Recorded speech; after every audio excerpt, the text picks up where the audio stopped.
Greetings, Stoutlaws. Yesterday, Tom Banner released a trailer for Chivalry 2's Steam launch on June 12th, and it turns out that the biggest update they were teasing is their very own version of Eastern Invasion. Included will be 2 team objective maps, 2 team deathmatch maps, as well as mounted combat and new customization options. Let's put this into perspective. It took Mordhau over a year between the release of Castello to put out a single invasion map 6 months later, and was still waiting for the second map from the overhyped Eastern Invasion expansion. Whereas Tom Banner, in their first year, will have released more content than Triturnian have dribbled out since 2019. Mordhau's current player count continues to explore record lows as the casuals filter out and cheating runs rampant in the remnants of the comp scene. Chivalry 2 is now in position to pop off in just under a month, and I genuinely think it's going to be devastating to Mordhau. Initially, I thought Shiv 2 would launch on Steam to around 1k concurrent players on top of all the existing platforms, but with this update, I reckon an appearance on Steam's front page combined with another marketing push or a sale,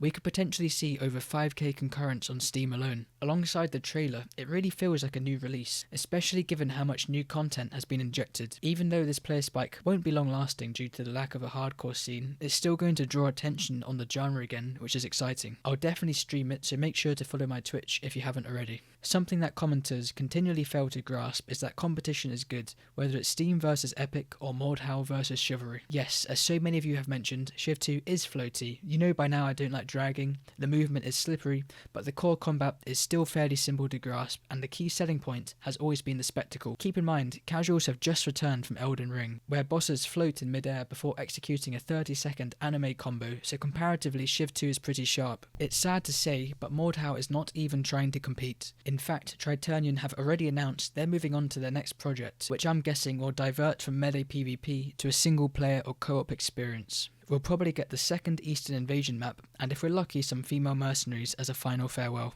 Once the casuals try out Shiv 2, I doubt many will be in a rush to return to Mordhau, and the effect on the player count will be permanent. Predictions are fun, so mine is we're going to see Mordhau plummet to around 1,500 concurrents by July. Now, conspiracy how theorists think I'm being paid to shill Shiv 2.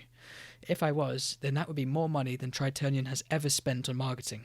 The simple fact is, I was bored and tried the game out again and was pleasantly surprised by the high quality updates Shiv 2 have received in such a short space of time, and it's become my new relaxed game alongside Hunt Showdown. Shiv 2's success stems from reinvesting initial sales money back into the game, something Triturnian were unwilling to do. As a result, Mordhau went from a passion project into a partial cash grab, which is evident from either developer silence or complete 180s in opinion. Maybe, like Tom Banner, it will take Triturnian another title to get things right, given their inexperience, but nonetheless, Chivalry 2 is about to end Mordhau rightly.